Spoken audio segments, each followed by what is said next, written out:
Olá, alunas, sejam mais uma vez bem-vindos ao Se Liga na Educação. Eu sou a Débora, professora de Química, e hoje nós vamos mergulhar na jornada de Geometria Molecular. Ai, o que será isso? Bom, antes de tudo, nós precisamos fazer uma revisão ao conteúdo lá do primeiro ano, ligações químicas, então nós vamos pegar exclusivamente ligações covalentes, ok? Então, as ligações covalentes são aquelas que ocorrem entre átomos de elementos eletronegativos, ou seja, com a tendência de receber elétrons, estabelecendo uma ligação de compartilhamento de elétrons das suas camadas de valência. Então, o que é isso? Vamos tentar comparar com ligação iônica. Na ligação iônica, eu tinha elementos químicos que tinham a tendência de ganhar elétrons e tinha elementos químicos com a tendência de perder elétron. Então, um perdia, o outro ganhava e estava tudo certo. Porém, nesse caso da ligação covalente, eu tenho aqui elementos químicos que têm a tendência de ganhar elétrons. Eles são muito eletronegativos. Então, o que vai acontecer é que cada um desses elementos vai entrar com um elétron e isso vai gerar um compartilhamento desses elétrons. Então, eu vou ter um par de elétrons compartilhado tanto com um elemento quanto com o outro, ok? Bom, vamos pensar na ligação covalente entre os átomos de água, entre o H, hidrogênio, e o O, oxigênio.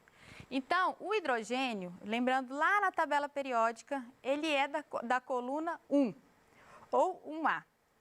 E lá isso indica que o seguinte, que ele tem um elétron e um próton, ok? E o oxigênio, ele é da coluna 6A ou 16, depende da nomenclatura da sua tabela.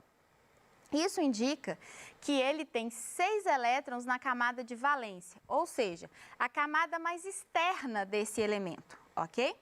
Então, quando o oxigênio ele tem 6 elétrons, ele precisa fazer ligações químicas para ele alcançar estabilidade. O que seria estabilidade? É quando minha molécula ela alcança uma baixa energética, ou seja, eu diminuo a energia, tornando essa substância mais estável, ok? Então, quando eu tenho esse compartilhamento, o átomo de oxigênio passa a ter 8 elétrons na última camada. E o hidrogênio passa a ter 2 elétrons na última camada. Dessa forma, os três elementos se tornam estáveis, ok? Dentro da ligação. O oxigênio com 8 na última camada e o hidrogênio com 2 na última camada. Bom, além dessas peculiaridades, eu quero mostrar para vocês que as ligações covalentes podem ser de 3 tipos: simples, dupla e tripla. Bom, eu trouxe aqui como exemplo o cloro, o oxigênio e o nitrogênio. O cloro, ele é da coluna 17 ou 7A. Isso indica que ele tem 7 elétrons na última camada. Ele também, para ficar estável, precisa de ter 8 elétrons na última camada. O oxigênio e o nitrogênio, a mesma coisa, precisam ter 8 elétrons na última camada para adquirir a estabilidade. Então, o oxigênio, ele é da coluna 16 ou 6A. Isso quer dizer que ele tem 6 elétrons na camada de valência, ou seja, 6 elétrons na última camada. E o nitrogênio, ele é da coluna 15 ou 5A. Isso quer dizer que ele tem 5 elétrons na última camada. Bom, então o cloro, ele precisa, se o cloro vai fazer uma ligação com outro cloro, ambos vão compartilhar um elétron e esse par de elétrons vai fazer parte agora dos 2 cloros, ok? Isso seria uma ligação simples. O oxigênio, para ele ficar estável, se ele tem 6 elétrons, ele precisa então fazer mais 2 ligações, o que seria então uma ligação dupla. Então, para ele ligar com outro oxigênio, ele faz uma ligação dupla. E o nitrogênio? O nitrogênio ele tem 5 elétrons na última camada. Logo, ele precisa fazer mais 3 ligações para alcançar a estabilidade. Então, ele vai fazer ali ligação tripla. Esse tipo de formato, onde você coloca o símbolo e os elétrons de valência em volta dele, é chamado de representação de Lewis, ok? Então, quando eu tenho a representação por fórmula eletrônica, eu evidencio os pares de elétrons compartilhados e circulo eles. Então, dessa forma, eu consigo ver a ligação química se formando. Uma outra forma de representar seria por traço. Então, eu só coloco o símbolo e a ligação covalente ela é representada pelo traço. Então, eu tenho cloro, traço, cloro. Eu tenho, por exemplo, nitrogênio com 3 traços e outro nitrogênio. Então, isso indica a ligação simples, dupla ou tripla. Bom, focando agora no que seria a geometria molecular. Então, a geometria molecular é o formato adotado para uma molécula constituída por ligação covalente no plano espacial. Essa forma se baseia na maneira de como os átomos se compõem as moléculas, que devem apresentar mais de 2 átomos e estão dispostos em torno de um átomo central. O que isso quer dizer? Quer dizer que a molécula ela não está simplesmente igual a gente desenha no papel ou num quadro, ou até mesmo como eu coloquei aqui no slide. Ela está tridimensional, ela tem uma profundidade. Então, como que nós vamos descobrir, como que é possível entender esse formato? Então, isso nós vemos dentro da parte de geometria, ok? Então, olha só, a primeira que nós vamos estudar é a geometria linear. Ela é muito tranquila. Ela pode acontecer com 2 átomos ou com 3 átomos, sendo um átomo central e 2 ligantes. Então, quando eu tenho uma geometria linear diatômica, isso quer dizer que eu tenho átomos iguais ou diferentes, ok? Fazendo ligação simples, dupla ou tripla. Tranquilo? Ótimo. E quando ela é linear triatômica? Então, ela tem que ter um átomo central, 2 ligantes, e esses ligantes podem ser ligação simples, simples, ou pode ser também ligação dupla, ok? Bom, mas e como que eu consigo ver, então, geometrias angulares? Se todas as moléculas que tivessem 3 átomos fossem linear, não haveria a angular. Mas, por pesquisas, como vocês mesmos já podem ter percebido, a molécula de água, ela é angular. Mas o que acontece? O que precisa acontecer para que a geometria seja angular? E aí tem a ver com a teoria de repulsão. Então, a disposição dos átomos em uma molécula está baseada na teoria de repulsão de pares eletrônicos, a TREPV, que afirma que os elétrons presentes nas nuvens eletrônicas ao redor de um átomo central repele ou afasta, alterando o posicionamento dos átomos, determinando assim a geometria molecular. Então, olha só, vamos pensar na molécula de água. Lembra que eu falei com vocês que o átomo de oxigênio tem 6 elétrons na última camada? Ótimo. Então, um deles está fazendo ligação com hidrogênio, o outro está fazendo com outro hidrogênio, sobrou 4, não foi isso? Então, esses elétrons que estão sobrando, esses pares de elétrons que não estão participando da ligação, eles pegam a ligação linear e empurram eles para baixo. Ou seja, quer dizer que forma um ângulo.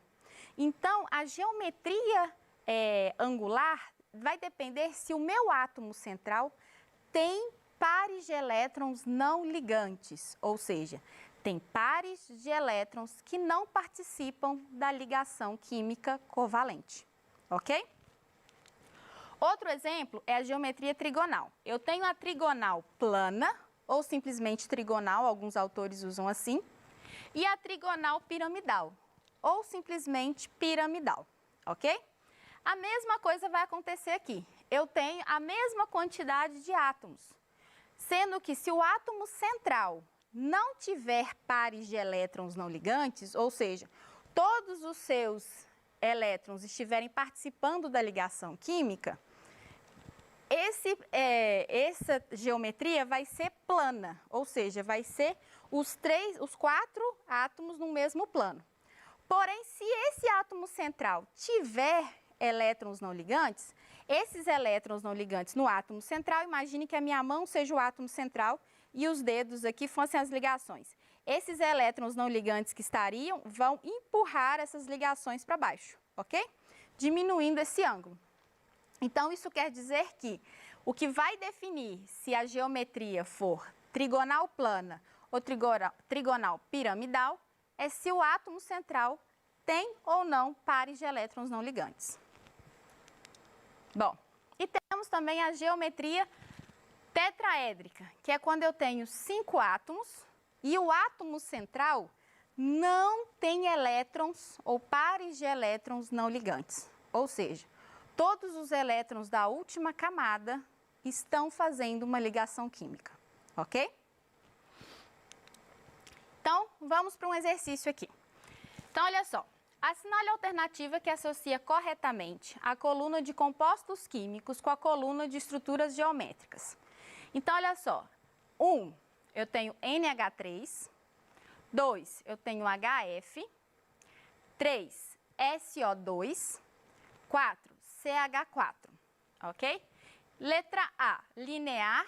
Letra B, angular. Letra C, piramidal. E letra D, tetraédrica. E aqui nós temos ao lado as alternativas. Então, vamos por partes cada um deles.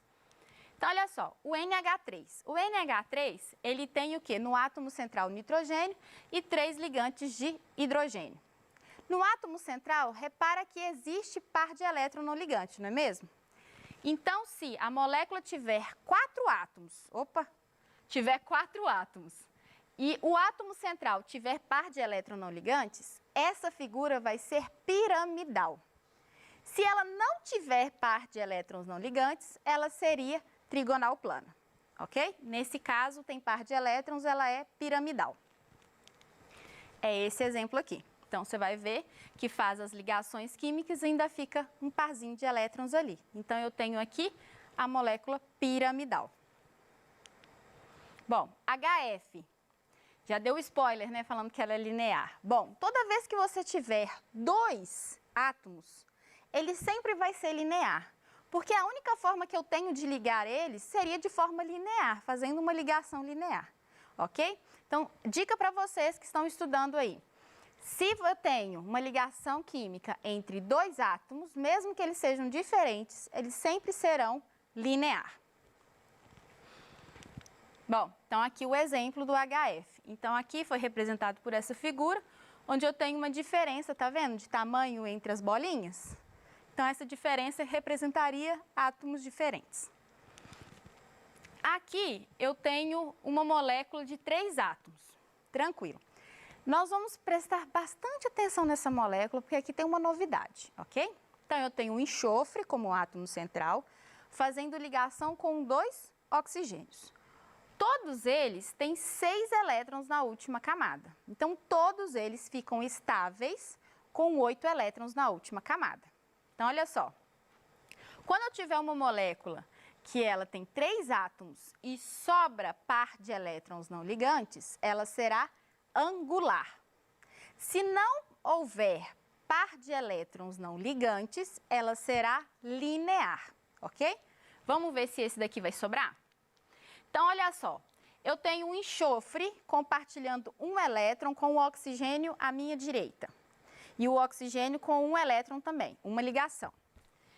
Ele precisa de mais uma ligação para ficar estável. Então, mais uma ligação é feita com o oxigênio da direita. Então, esse oxigênio da direita e o enxofre, os dois estão estáveis. Mas sobrou um oxigênio aqui à minha esquerda. O que será feito dele? Bom, o enxofre já está estável, já alcançou a estabilidade, porém o oxigênio não. O que acontece então? O enxofre pega um par de elétrons dele e compartilha com o oxigênio. Ele não doa, ele não está entregando esses elétrons, ele está compartilhando.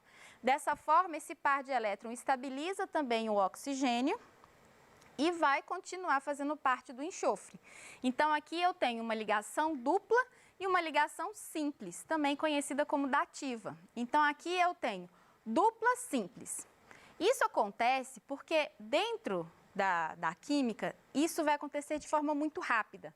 E vai acontecer e desfazer, acontecer e desfazer. E isso é chamado de ressonância. Então, isso garante a estabilidade dessa molécula, justamente essa ressonância, essa fazer e desfazer essas 3 ligações químicas, ok? E nesse caso, ela também é angular. E nós temos aqui agora a ligação tetraédrica, ou seja, eu tenho um carbono. Lembra que o carbono ele é tetravalente? O que é isso? Quer dizer que ele tem 4 elétrons na última camada. E cada um desses elétrons vai fazer parte de uma ligação com o hidrogênio. Dessa forma, o carbono vai ficar estável com 8 elétrons e cada um desses hidrogênios vai ficar estável com 2 elétrons. Desta forma, eu vou ter, então, a figura tetraédrica, ok? Então, vamos voltar lá no exercício e ver qual dessas alternativas que nós vamos marcar. Então, olha só, no NH3, nós vimos que ela é piramidal. O HF, nós vimos que ele é linear. O SO2, nós vimos que ela é angular. E o CH4, nós vimos que ele é tetraédrico. Então, olha só, letra A, linear, tem que ser o número 2. Então, isso já elimina a opção A, a opção B e a opção E. Ficamos com a C e a D. A angular nós vimos que se trata do SO2. Logo, então, nós temos a opção C, correto? Então, nós temos B e 3. Vamos ver se resta certo?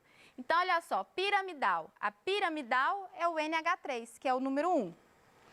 E a tetraédrica é o 4, que seria a letra D, né? Ali tetraédrica e o número 4. Então, a resposta certa seria a letra C.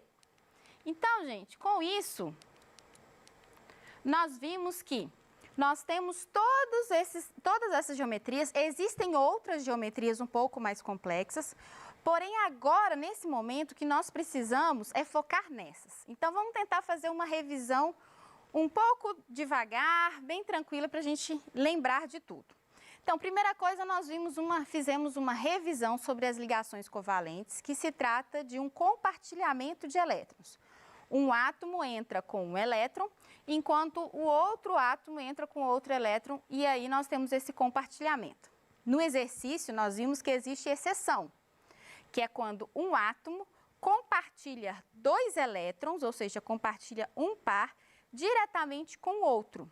Isso quando acontece ressonância magnética, que é o caso do óxido de enxofre, o SO2. Tranquilo? Bom, essas ligações covalentes, elas não são todas lineares e planares, ou seja, não estão todas em um único plano. Elas são tridimensionais.